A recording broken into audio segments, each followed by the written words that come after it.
नमस्कार, न्यूज की पाठशाला में आप सभी का स्वागत है। मैं हूं सुशांत सिन्हा।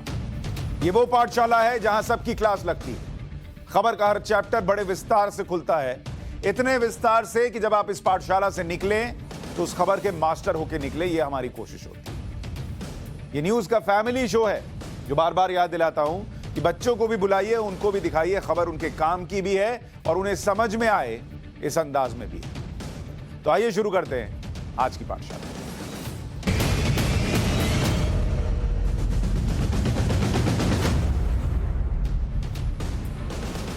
तो सबसे पहले आपको बताऊं रोज की तरह कि आज पाठशाला में आपके लिए क्या लेकर आया हूं। पाठशाला में आज आपके लिए होने वाला है अखिलेश की लिस्ट में दागी और बागी का चैप्टर। अखिलेश यादव की ऑफिशियल पहली लिस्ट कैंडिडेट्स की आ गई है और उसमें कितने दागी और बागी हैं इसको लेकर बड़ा सवाल उठ रहा है, तो आज उस पर चर्चा करेंगे। इसके बाद अगली खबर जो आपके लिए इसमें होगी कि नाहिद हसन पर अखिलेश की दलीलें आपने सुनी है। नाहिद हसन वो शख्स हैं जिन पर गैंगस्टर एक्ट लगा हुआ है, जो जेल में है और उस व्यक्ति को टिकट दिया गया है, लेकिन टिकट देने की दलील और वजह भी हम आपको बताएंगे। इसके अलावा नेताओं की पोस्ट इलेक्शन वफादारी का भी टेस्ट होगा और उस वफादारी के लिए नेताओं से कैसे कस्में खिलाई जा रही हैं इसका भी जिक्र आपके सामने करेंगे कि किस तरीके से कहा जा रहा है कि भाई कसम खाओ कि हमको छोड़कर नहीं जाओगे, तो वो भी आपको बताएंगे। इसके अलावा कसम की बात हो जाएगी, फिर आपको बताएंगे कि बीटिंग रिट्रीट पर विवाद का ढोल पीटने वालों की क्लास लगेगी और उसके बाद पाक के टुकड़े टुकड़े करने वाले हथियारों का चैप्टर आपके लिए खोलूंगा और आखिर में पाठशाला में अजब बच्चों की गजब क्लास। लेकिन सबसे पहले पॉलिटिकल साइंस की क्लास।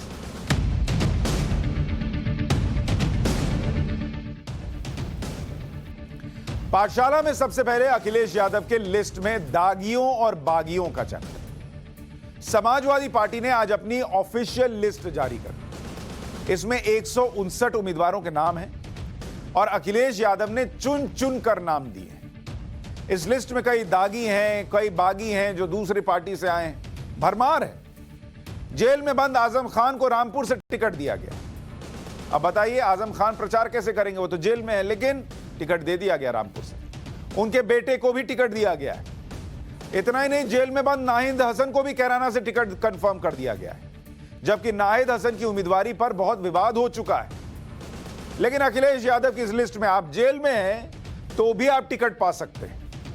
अब आपको जरा बताता हूं, ये जो 159 उम्मीदवारों का ब्रेकअप अखिलेश यादव ने तैयार किया है, या 159 उम्मीदवारों की जो लिस्ट है, अखिलेश यादव के उम्मीदवार यानी एसपी के उम्मीदवार, इसमें टोटल उन्होंने कितने घोषित किए हैं? 159। अब इसमें से जो उनका बेसिक फैक्टर है एम और वाई, जिस पर वो चुनाव लड़ते और जीतते रहे हैं, यानी मुस्लिम और दूसरा है यादव। मुसलमानों को सबसे ज्यादा 31 टिकट दिए गए। मतलब अगर आप हिंदुओं में अलग अलग कैटेगरी करके देख रहे हैं तब कह रहा हूं सबसे ज्यादा, और यादवों को 15 टिकट दिए गए। तो बेसिक जो एम वाई फैक्टर है उसको इस बार 46 टिकट गया है। अच्छा, जो बड़े नाम हैं उनके बारे में भी आपको बताऊं, जैसे मैनपुरी के करहल से तो अखिलेश यादव खुद चुनाव लड़ेंगे, वो ये तय हो गया। तो एक तो अखिलेश यादव का नाम हो गया, बड़ा नाम जिनको कि चुनाव में उतारा गया है। दूसरा जो बड़ा नाम है वो जसवंत नगर इटावा से उनके चाचा जी शिवपाल यादव चुनाव लड़ रहे होंगे। आजम खान रामपुर से, इनको चुनाव में उतारा गया है, जेल में है लेकिन चुनाव लड़ेंगे। और आजम खान के बेटे अब्दुल्ला आजम, इनको रामपुर की स्वार सीट है, वहां से इनको टिकट दे दिया गया। तो ये 4 बड़े चेहरे कहां से चुनाव लड़ेंगे ये आज क्लियर हो गया। आजम खान जो है वो जमीन धोखाधड़ी के केस में सीतापुर की जेल में बंद है और उनके बेटे जो अब्दुल्ला आजम हैं, ये अभी अभी कुछ दिन पहले ही जमानत पर जेल से छूट कर आए। अच्छा, अब आप देखिए जो बीजेपी से समाजवादी पार्टी में आए उनको किसको किसको टिकट मिला। सहारनपुर से धर्मपाल सैनी को टिकट दे दिया गया है, मुकेश वर्मा को शिकोहाबाद से और रोशनलाल वर्मा को तिलहर शाहजहांपुर से, इनको टिकट दिया गया है। बीजेपी से आए नेताओं में ब्रिजेश प्रजापति का नाम है, इनको तिंदवारी बांदा से टिकट मिला है और भगवती सागर भाई को घाटमपुर कानपुर से टिकट दिया गया। तो ये जो दागी और बागी की लिस्ट तैयार की गई है, उसमें बागी जो दूसरे बीजेपी से आए थे उनको भी मौका दिया गया। अच्छा, रायबरेली की ऊंचाहार सीट से स्वामी प्रसाद मौर्य के बेटे को टिकट नहीं मिला है। स्वामी प्रसाद मौर्य जो अभी अभी बीजेपी छोड़कर गए थे, उनको उनके बेटे उत्कृष्ट मौर्य के लिए ऊंचाहार से टिकट नहीं मिला। मनोज पांडे को उम्मीदवार घोषित कर दिया गया। और हमने पाठशाला में स्वामी प्रसाद मौर्य से कहा भी था कि आप बेटे के लिए सोच रहे हैं, लेकिन बेटे को टिकट मिलेगा नहीं, वहां मनोज पांडे का नाम चल रहा है।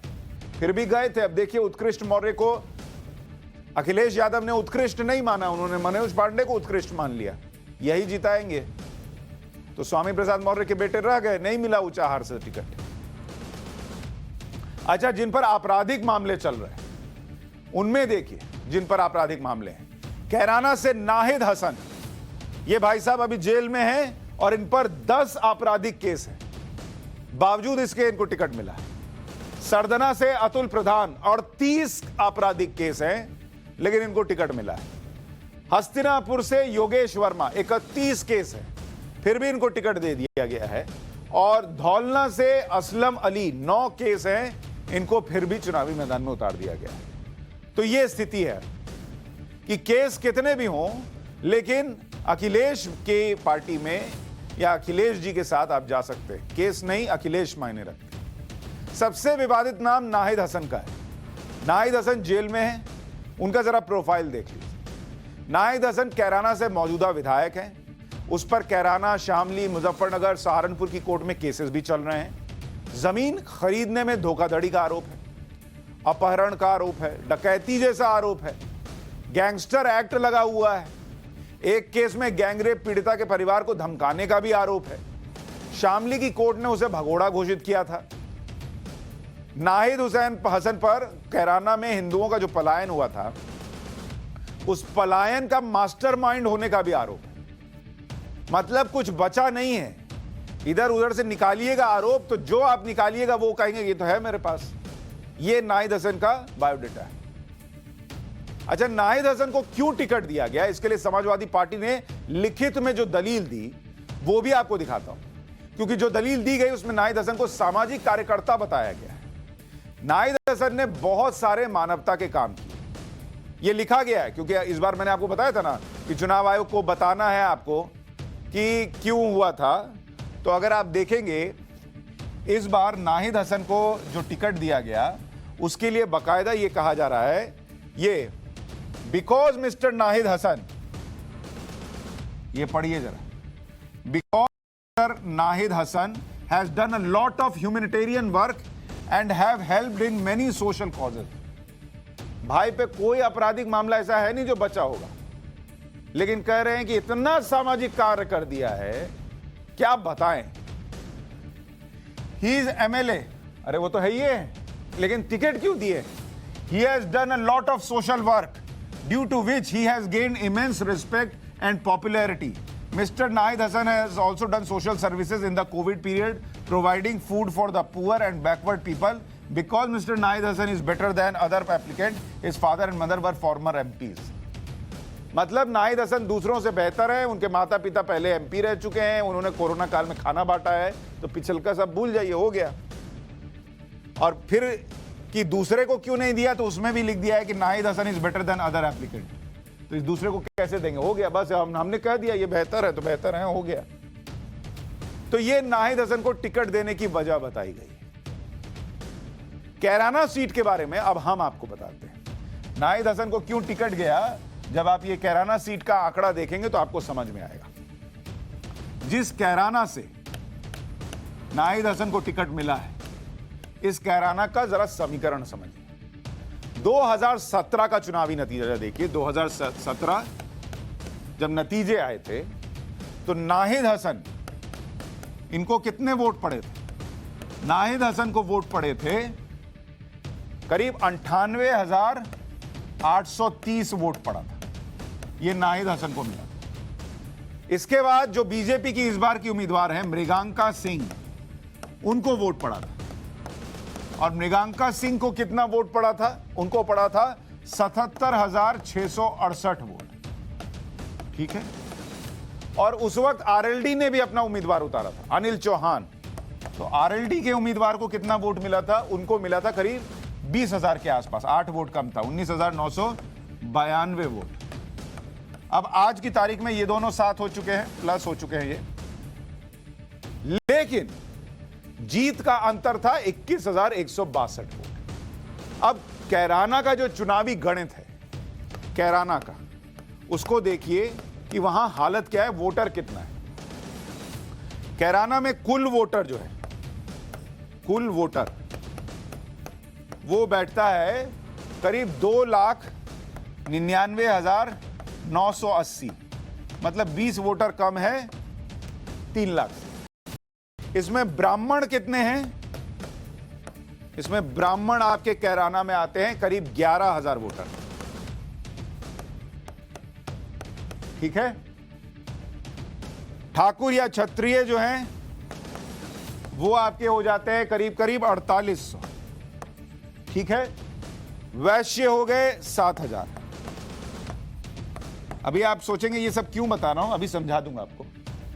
अब आप देखिए मुस्लिम जो हैं वोटर, यहां मुसलमान, उनकी संख्या इस 2,99,980 में से मुसलमान वोटर की संख्या है 1,24,120, यानी टोटल 42% वोट जो है वो मुसलमानों का है। इसके बाद गुर्जर 25,000, कश्यप 34,000, एससी 36,000। अब आप समझ गए कि ये जो नाहिद हसन भाई हैं, इनको टिकट क्यों मिला। इनके ऊपर कितने भी आरोप हो जाए, लेकिन यहां जो 42% का समर्थन है वो इनको टिकट देने की वजह है। अच्छा, यहां ध्यान देने वाली बात यह है कि गृह मंत्री अमित शाह ने डोर टू डोर कैंपेन की शुरुआत भी शनिवार को कैराना से ही की थी। अमित शाह ने यहां पलायन पीड़ित परिवारों से मुलाकात की थी और कैराना के लिए पलायन बड़ा मुद्दा भी रहा है। अब ऐसे में क्या इस बार कैराना में जो अमित शाह कह रहे हैं कि अब वहां लोगों के अंदर डर नहीं है, घबराए नहीं रहते हैं, वो वोट में भी कन्वर्ट होगा या नहीं?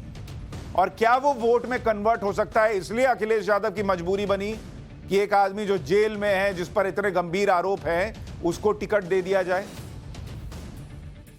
लिस्ट बहुत कुछ पूछ रही है। पाठशाला में अब पॉलिटिकल साइंस की क्लास का दूसरा चैप्टर।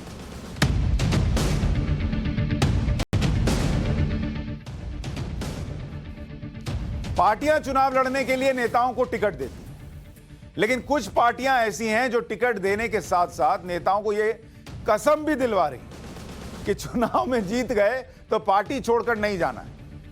गोवा में कांग्रेस कुछ ऐसा ही कर रही है। कैसे कांग्रेस के उम्मीदवार वफादारी की कस्में खा रहे हैं, उनको कस्में दिलाई जा रही। पिछले बार क्या हुआ था, जब तक दिग्विजय सिंह पहुंचे तब तक सब इधर से उधर होकर बीजेपी की सरकार बन गई थी। तो इस बार उनको कसम खिलाई जा रही है कि तुम पार्टी छोड़कर नहीं जाओगे। खाओ कसम, बोलो गॉड प्रॉमिस। सुनिए एक बार। आम्ही प्रतिज्ञा करता काँग्रेसीन जे आमकां तिकीट दिल्ली आसा त्या हातून आम्ही निवडून येवन आम्ही देवटेन वत नासतना पक्षा बरोबर एकनिष्ठ रावन पक्षाचे उदरगत जाता अशें काम करतले। ये अपने आप में गजब है कि नेता खड़े होकर भगवान के सामने हाथ जोड़ के कह रहे हैं कि मैं जो है दल नहीं बदलूंगा, मैं पार्टी नहीं बदलूंगा, चुनाव के बाद मैं जिस पार्टी में हूं उसी में रहूंगा। आप बताइए, इसके बाद बदल जाएंगे ये लोग तो भगवान भी क्या करेंगे? ये गोवा में दल बदल का सच है। कांग्रेस ने टिकट तो दे दिया, लेकिन उन्हें उम्मीदवारों पर भरोसा नहीं है। वो अपने उम्मीदवारों को मंदिर, मस्जिद, चर्च घुमा रही है, उम्मीदवारों को कसम दिला रही है कि चुनाव जीतने पर वो पार्टी के प्रति वफादार रहेंगे और पार्टी छोड़कर नहीं जाएंगे। कांग्रेस के 36 उम्मीदवारों ने भगवान की कसम खाई। उम्मीदवारों ने महालक्ष्मी मंदिर जाकर, बॉम्बलिम क्रॉस चर्च और हमजा शाह दरगाह में जाकर यह शपथ खाई है कि हम कांग्रेस पार्टी नहीं छोड़ेंगे। अब आपको वफादारी की कसम के पीछे की कहानी भी बताता हूं, क्यों कांग्रेस अपने उम्मीदवारों को कसम दिलवाए। दरअसल गोवा में यह कहा जा रहा है कि अगर कोई कांग्रेस को वोट देगा तो वो बीजेपी को जाएगा। आम आदमी पार्टी और टीएमसी यही कह रहे हैं, कांग्रेस को वोट देना बीजेपी को वोट देने जैसा है। गोवा में वोटर्स के बीच गलत संदेश न जाए इसलिए कांग्रेस उम्मीदवारों को शपथ दिलवा रही। कांग्रेस खुद तो उम्मीदवारों पर भरोसा नहीं कर रही, लेकिन वो चाहती है कि जनता उसके उम्मीदवारों पर भरोसा करे और वो जाके बताए कि देखो ये भगवान का कसम खा के आया, वो जाएगा छोड़ के नहीं जाएगा। तो ये तरीका है। और मैं तो सोचता हूं नेताओं के बारे में जो पलट के ये भी नहीं बोलते कि हटाओ, मेरे पे इतना भरोसा नहीं, मैं भगवान के पास जाके गॉड प्रॉमिस खेलूंगा, लेकिन कर रहे हैं। क्या कीजिएगा, इतना नेता लोग का इमेज खराब हो गया है। कांग्रेस को डर है कि इस बार कहीं 2017 जैसी हालत ना हो जाए।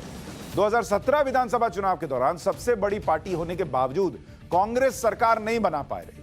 अब आप देखिए 2017 में 2017 इसमें गोवा में क्या हुआ था। गोवा में कांग्रेस को 17 सीट मिली थी, 17, और बीजेपी को मिली थी 13 सीट, मात्र 13 सीट, मतलब 4 सीट कम। इनको 17 सीट, इनको 13 सीट। इसके अलावा गोवा फॉरवर्ड पार्टी, ये एक पार्टी वहां पर थी, और महाराष्ट्रवादी गोमंतक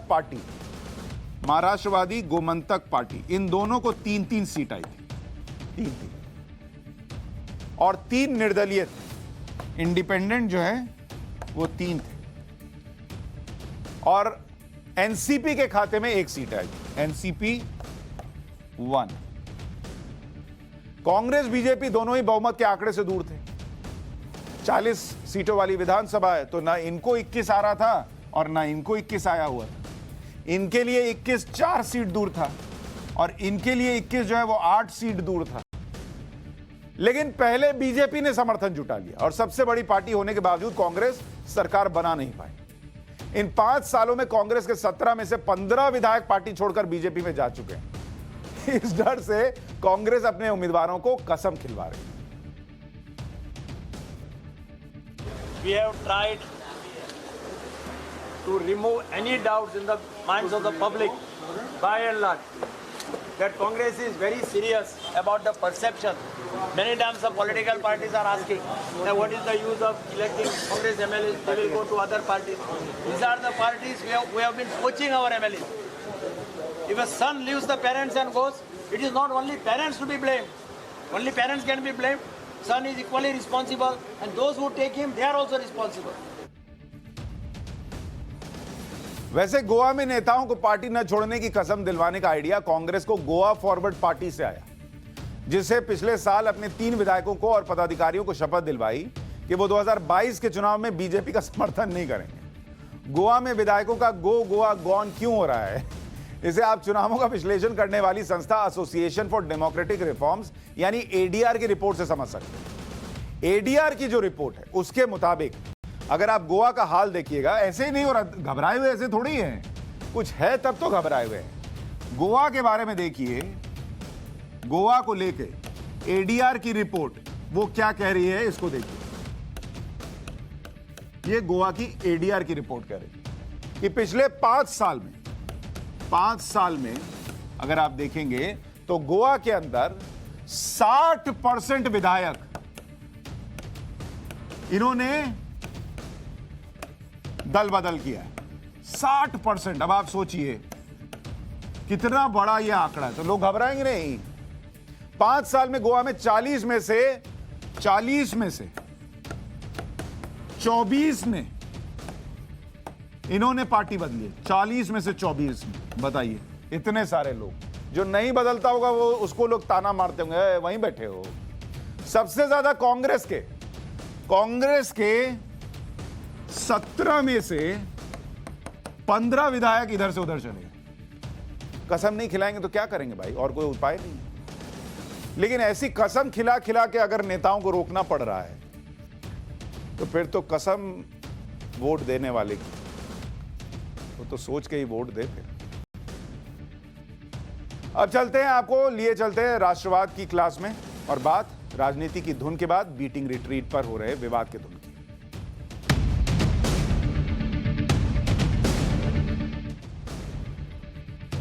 बीते हफ्ते हमने अमर जवान ज्योति पर उठाए जा रहे बेवजह के विवाद का कंप्लीट चैप्टर खोला।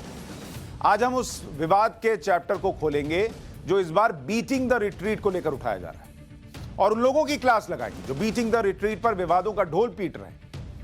बीटिंग द रिट्रीट वो परंपरा है जिससे गणतंत्र दिवस के जश्न का आधिकारिक समापन होता है, लेकिन इस पर कुछ लोग इसलिए सवाल उठा रहे हैं क्योंकि इस बार कुछ धुन नहीं बजाई जाएगी। इस बार बीटिंग रिट्रीट में अबाइड विथ मी ये धुन नहीं बजेगी। 26 धुनों की लिस्ट में अबाइड विथ मी शामिल नहीं है। Abide with me Mahatma Gandhi की पसंदीदा धुन थी। इसकी जगह ए मेरे वतन के लोगों धुन बजाई जाएगी। अबाइड विथ मी धुन 1950 से बजाई जा रही है। 2020 के गणतंत्र दिवस में यह धुन शामिल नहीं थी। 2021 में फिर से इस धुन को शामिल किया गया। बीटिंग रिट्रीट से महात्मा गांधी की पसंदीदा धुन को हटाने पर सरकार के विरोधी ये कह रहे हैं कि सरकार महात्मा गांधी की विरासत को मिटा रही है। अब जिस अबाइड विद मी गीत और उसकी धुन को हटाने को लेकर विवाद खड़ा किया गया, उसके बारे में पहले थोड़ा सा जान लीजिए। अबाइड विद मी 1847 में लिखा गया था। इसे स्कॉटलैंड के हेनरी फ्रांसिस लाइट ने लिखा।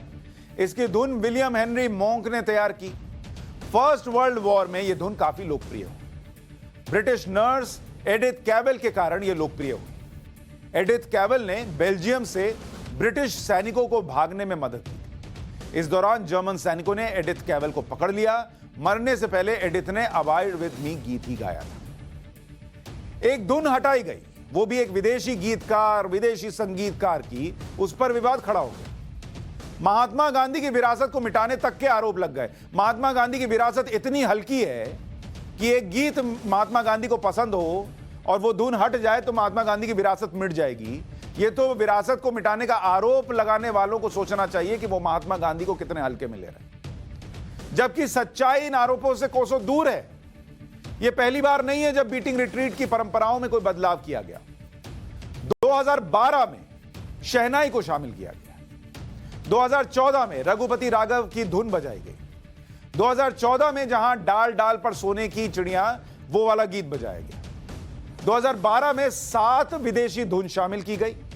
2013 में 2 विदेशी धुनों को ड्रॉप किया गया। यानी धुन ऐड करना, धुन ड्रॉप करना, यह होता रहा है, कोई नई बात नहीं है।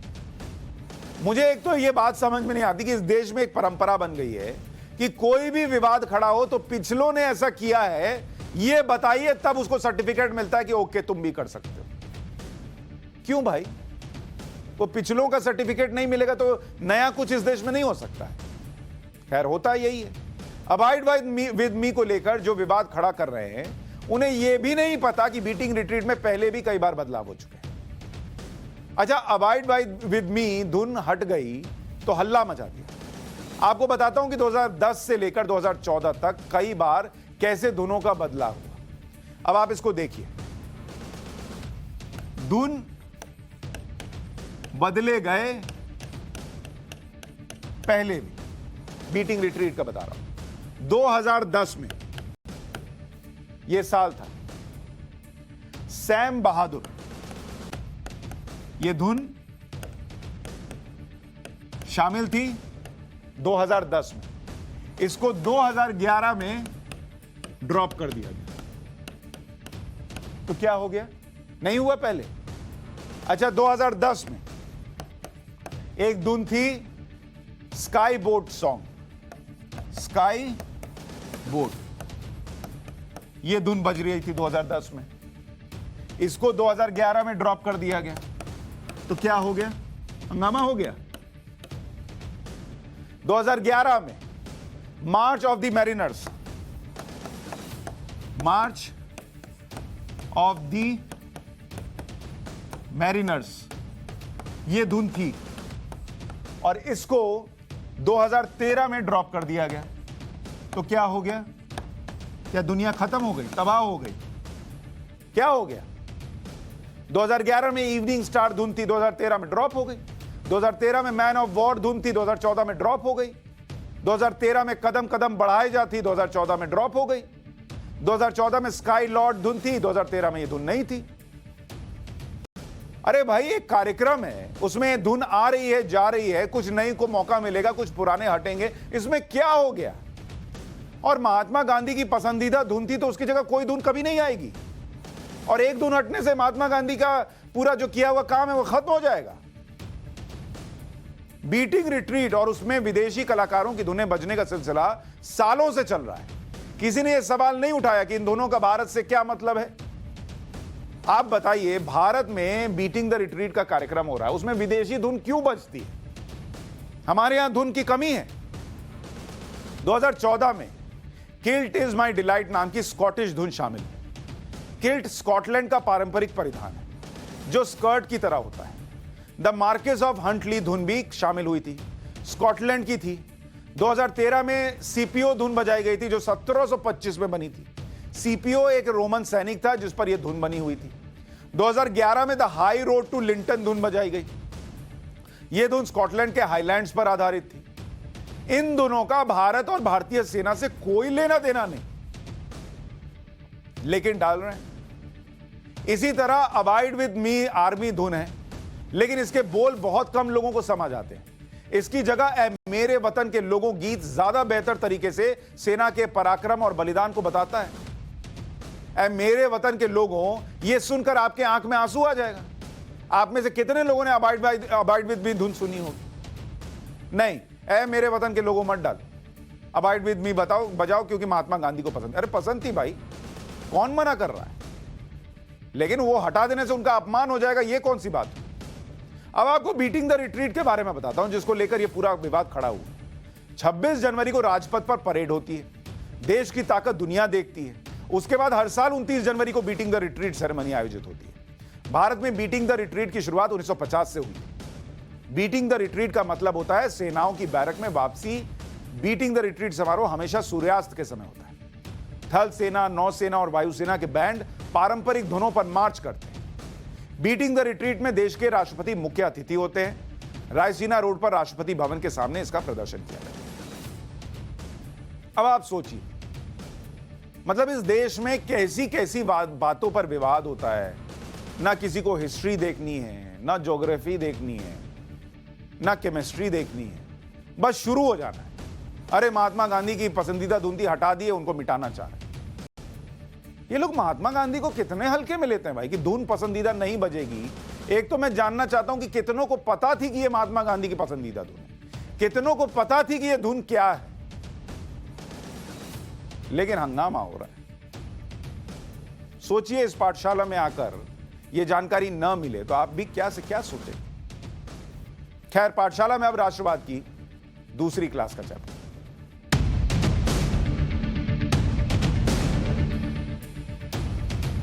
दो दिन बाद देश 73वां गणतंत्र दिवस मनाएगा। इस बार का गणतंत्र दिवस अलग इसलिए क्योंकि इस बार गणतंत्र दिवस के कार्यक्रमों की शुरुआत नेताजी सुभाष चंद्र बोस की जयंती यानी 23 जनवरी से हो चुकी है। साथ ही इस बार गणतंत्र दिवस की परेड में उन हथियारों की झांकी दिखाई जाएगी जिनसे पाकिस्तान कांपता है।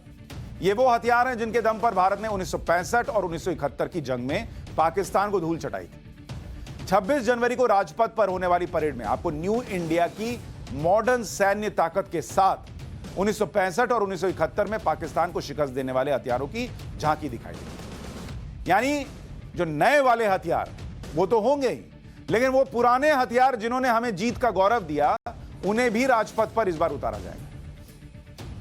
अच्छा, 1965 के युद्ध में जो भारत ने दमखम दिखाया, उनके हथियारों के बारे में जानना चाहिए ना भाई। उस वक्त जीते तो किसकी वजह से जीते थे? उस वक्त कोई रफेल थोड़ा ही था। जो रिपब्लिक डे परेड में इस बार दिखेगा, पहला नाम जो इस बार आप रिपब्लिक डे परेड में देखेंगे वो है सेंचुरियन टैंक का।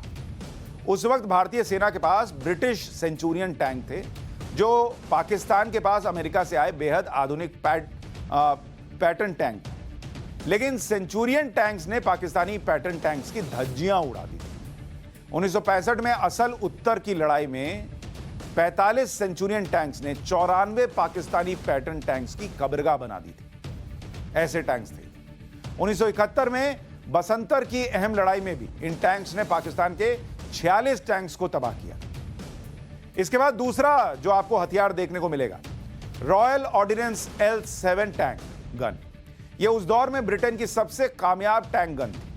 1958 में कोल्ड वॉर के दौर में इसे ब्रिटेन ने तैयार किया था। इस गन को सेंचुरियन टैंक के ऊपर ही लगाया गया था और इस गन की लंबाई 19 फीट, जिसमें 17 फीट की बैरल। यह गन 4 किलोमीटर दूर से सटीक निशाना लगा लेती थी। सेंचुरियन टैंक और L7 गन का पाकिस्तान के पास कोई तोड़ ही नहीं था। तो ये एक और गन जिसके बारे में आपको जानना चाहिए। इसके बाद तीसरा नाम AMX-13 टैंक। यह फ्रांस का बना हुआ लाइट वेट टैंक था जिसे कहीं भी पहुंचा सकते थे। टैंक की लंबाई 6.36 मीटर, चौड़ाई 2.51 मीटर और इस टैंक में 90 mm की गन लगी होती थी, जिससे एक बार में 3600 राउंड फायरिंग होती थी। AMX टैंक की अधिकतम रफ्तार 60 किलोमीटर पर आवर। इसके बाद चौथा नाम सेल्फ लोडिंग राइफल SLR। यह बंगाल में स्वदेशी तकनीक से बनी राइफल थी जो उस जमाने में काम आई। इस राइफल का निर्माण 1962 से शुरू हुआ था। सेल्फ लोडिंग राइफल का वजन लगभग 5 किलो, 1 मिनट में 20 से 30 राउंड फायरिंग होती थी। 800 मीटर दूर से निशाना लगाने में यह सक्षम थी। 1974 में इसका निर्माण बंद कर दिया गया।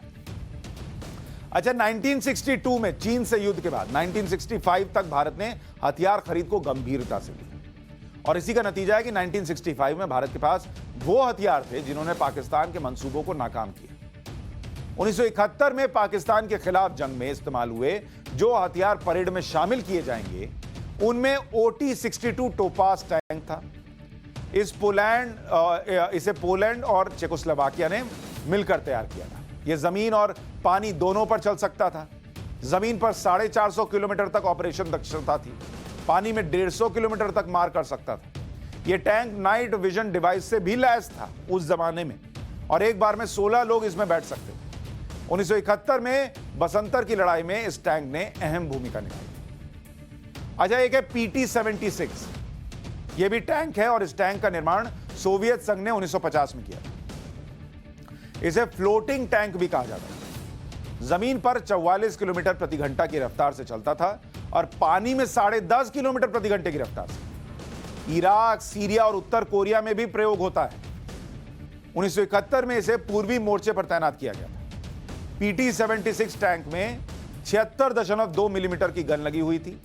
पाकिस्तान के अमेरिकी M24 टैंक्स इसके आगे बेबस हो जाते थे। इससे मिसाइल भी लॉन्च किया जा सकता था। इसके बाद नाम आता है 75x24 पैक होवित्जर तोप का। यह तोप 1960 में तैयार की गई थी, भारत में ही तैयार की गई थी और इस तोप का वजन 983 किलोग्राम। इस तोप की रेंज लगभग 1.5 किलोमीटर और इसे आसानी से एयरलिफ्ट किया जा सकता था। यह इसकी खासियत। तो उस जमाने में जिन तोप ने भारत के लिए कमाल किया था उनको इस बार दिखाया जाएगा। अब मैं पूछता हूं, बताइए, उस दिन कहा जा रहा था अमर जवान ज्योति इधर से उधर मिला दी गई तो इतिहास मिटाया जा रहा है। जिनको इतिहास मिटाना होगा वो 1971 की लड़ाई में कैसे जीत मिली, किनके जरिए जीत मिली, उस गौरव को फिर से परेड में उतार कर उस इतिहास को जिंदा किया जाएगा। सोचिए। लेकिन उन तोपों की तो बात हो गई। न्यू इंडिया के जो हमारे छोटे छोटे तोप हैं, लिटिल स्टार्स, जिन्हें प्रधानमंत्री ने सम्मानित किया है, अब जरा उनका चैप्टर देखिए।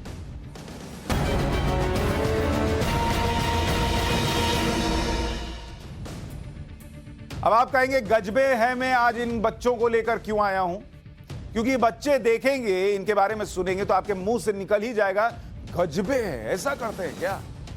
आज प्रधानमंत्री नरेंद्र मोदी ने राष्ट्रीय बाल पुरस्कार 2022 के विजेताओं से बातचीत की। इनमें एक नाम इंदौर के अवि शर्मा का है।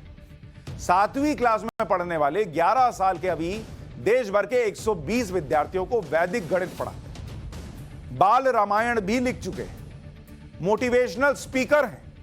इसके साथ ही अवि ने आवाज से चलने वाला कंप्यूटर प्रोग्राम भी तैयार किया है। अवि को वंडर बॉय भी कहा जाता है। International icon award 2021, exclusive world record for Ramayana, youth icon award, pride of India award, ऐसे कई अवार्ड ये जीत चुके हैं इस उम्र में। अवि शर्मा से बातचीत करते हुए प्रधानमंत्री मोदी ने पूछा, इतना सब कैसे कर लेते हो, बचपन बचा है या नहीं। तो अवि ने जवाब क्या दिया, सुनिए। अभी आप लेखक भी हैं, व्याख्यान भी देते हैं, आपने बाल्मीकि रामायण भी लिखी है। इतना सारा काम आप कैसे कर पाते हैं?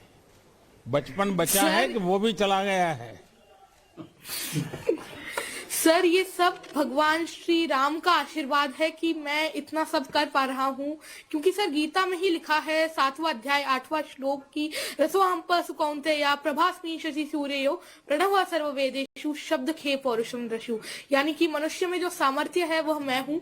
सो इसीलिए ही मैं मानता हूँ कि यह सब भगवान का ही आशीर्वाद है। परिवार में सब तंग आ जाते होंगे, दिन भर तुम्हें रामायण रामायण करते रहते होंगे, तो घर के सब लोग नाराज हो जाते होंगे। नहीं सर, सौभाग्य से मेरे माता पिता मुझे सबसे ज्यादा सपोर्ट करते हैं। बचपन से ही इन्हीं से मैंने रामायण, महाभारत, गीता इन सब का चीज सुनी। और श्रीमद् भागवतम में 7वें अध्याय में 7वें कैंटो में लिखा है कि जब हम कोई भी आदत बचपन से ही डेवलप कर लेते हैं तो वह हमारे साथ जीवन भर रहती है। तो घर में भी जैसे कोर्ट के अंदर वकील धाराओं का उपयोग करके लड़ाई लड़ते हैं, तो तुम भी घर में शास्त्रों का उपयोग करते लड़ाई लड़ते हो क्या? नहीं सर, शास्त्रों का तो मैं जरूर ही उपयोग करता हूँ, परंतु मैं बच्चों को सिखाने में इनका उपयोग करता हूँ। मेरे मिशन संस्कार और शिक्षा के अंतर्गत मैं बच्चों को भारतीय शास्त्रों, भारतीय कल्चर के बारे में बताता हूँ और यह बताता हूँ कि कैसे हमारा जो भारतीय कल्चर है कितना ग्लोरियस है। बताइए, अभी को सुनिएगा तो आपको लगेगा कि इतना ये इस उम्र में कर रहा है। पीएम को भी लग ही रहा था। हालांकि प्रधानमंत्री की यह खासियत है कि बच्चों से जब बात करते हैं तो उन्हीं के अंदाज में बात करते हैं। बच्चों को ये ना लगे कि प्रधानमंत्री से बात हो रही है, माहौल लाइट रखते हैं, उनका उत्साहवर्धन भी करते हैं और उनसे बातें बाहर आए। दूसरों को भी प्रेरणा मिलनी चाहिए ना भाई। अभी तो अभी हो गया, बाकी कैसे सुनेंगे और समझेंगे? तो अभी की बातें बाहर निकालने के लिए प्रधानमंत्री उनसे जब चर्चा कर रहे थे तो उन्होंने प्रधानमंत्री ने एक 45 साल पुराना किस्सा भी सुनाया। जब वो अहमदाबाद में उमा भारती को सुनने के लिए गए थे, वो किस्सा क्या था, सुनिए। मैं आपको एक घटना सुनाता हूं। जी। आपके एक मुख्यमंत्री उमा भारती जी मध्य प्रदेश की मुख्यमंत्री रही है। जी। वो बहुत छोटी थी तब वो व्याख्यान करती थी। जी। तो गुजरात में अहमदाबाद में उनका मणिनगर इलाके में व्याख्यान था। आज से करीब 45-50 साल पुरानी बात है। अखबारों में बहुत चर्चा होती थी, तो हम भी सुनने के लिए चले गए। और मैं हैरान था, उतनी छोटी उम्र में जिस प्रकार से वो धारा प्रवाह वक्तव्य देती थी, जिस प्रकार से शास्त्रों का बहुत ही सटीक रूप में उल्लेख करती थी, संस्कृत बोल लेती थी, चौपाइयाँ गा लेती थी और अपनी बचपना की हरकतें भी करती थी मंच पे बैठे बैठे। मैं बहुत प्रभावित हुआ था। बहुत साल पहले की बात है, तब उनकी आयु बहुत छोटी थी।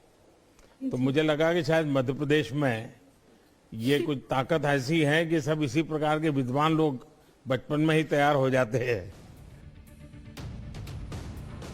अच्छा, प्रधानमंत्री की बातचीत जो है वो सिर्फ अभी से नहीं हुई। प्रधानमंत्री मोदी ने कर्नाटक की कुमारी रेमना इवेट पेरेरा से भी बात की। रेमना जो है वो 15 साल की है और भारतनाट्यम की युवा कलाकार है। पीएम ने इस बच्ची से बात करते हुए पूछा कि वो कांच के टुकड़ों पर और आग पर कैसे नाच लेती हैं भाई। तो उन्होंने बताया, लेकिन इस बातचीत में पीएम भी भावुक हुए। क्यों हुए, ये बातचीत सुनिए। देखिए, मैं पहले तो आपकी माताजी को प्रणाम करता हूं।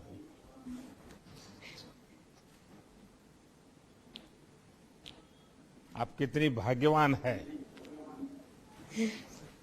कि मां ने अपने जीवन में जो संकट आया,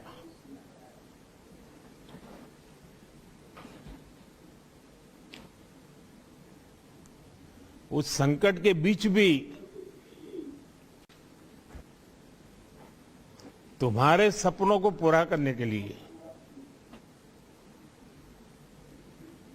और मुझे बताया गया कि तुम टूटे कांच पर कार्यक्रम करती हो, आग पर कार्यक्रम करती हो,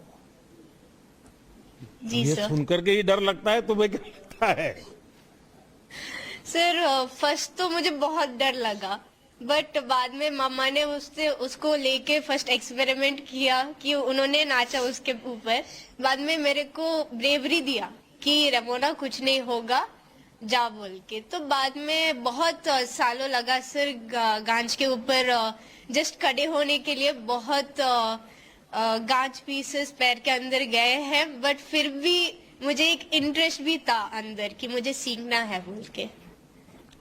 रेवन्ना जी, आपकी उपलब्धियां आपकी उम्र से कहीं ज्यादा बड़ी है और इसके लिए आपके साथ ही, जैसा मैंने कहा, आपकी माताजी विशेष रूप से बधाई के पात्र हैं। अच्छा, प्रधानमंत्री अक्सर कोशिश ये करते हैं कि जो कुछ अलग कर रहे हैं उनको तो आप उत्साहित करें, प्रोत्साहित करें, लेकिन उनसे ये जो प्रोत्साहन है वो दूसरों में भी पहुंचे। जैसे ओलंपिक में खिलाड़ी जीत कर आए, उनसे मिले, उनको एहसास कराया कि भाई देश का प्रधानमंत्री आपको सम्मानित कर रहा है। और जो वो कल्चर है मिलने का, उत्साह देने का, वो दूसरों को प्रेरित करता है। ऐसे ही छोटे छोटे बच्चों से पीएम की जो बातचीत है वो कितने बच्चों पर प्रभाव डालेगी, वो अपने आप में बहुत सोचने का विषय है। बिहार के धीरज को उनकी बहादुरी के लिए राष्ट्रीय बाल पुरस्कार मिला है। बेतिया के रहने वाले हैं और 14 साल के धीरज ने अपने छोटे भाई की जान बचाने के लिए मगरमच्छ से टक्कर ले ली। 10 मिनट तक वो नदी के अंदर मगरमच्छ का सामना करता रहा। नाम तो बड़ा धैर्य से भरा हुआ है जी। धीरज, बताइए आपके साथ जो घटना घटी उसका जरा विस्तार से बताइए, कैसे सामना किया आपने? हम दोनों भाई गए थे भैंस धोने के लिए, तो हम नदी किनारा बैठ गए। हमारा भाई भैंस धोने लगा, तो अभी अचानक से मगरमच्छ आया और हमला बोल दिया उस पे। तो चिल्लाया, तो मैं गया तो मेरे गोड़ में लंगड़ी से मार दिया। तभी मैं घायल हो गया था। तभी के भी उनको खींच कर घर ले आए और घर से लेकर सरकारी हॉस्पिटल में बेतिया लेकर आए। चुपचाप रहा। उस समय आपकी उम्र कितनी थी?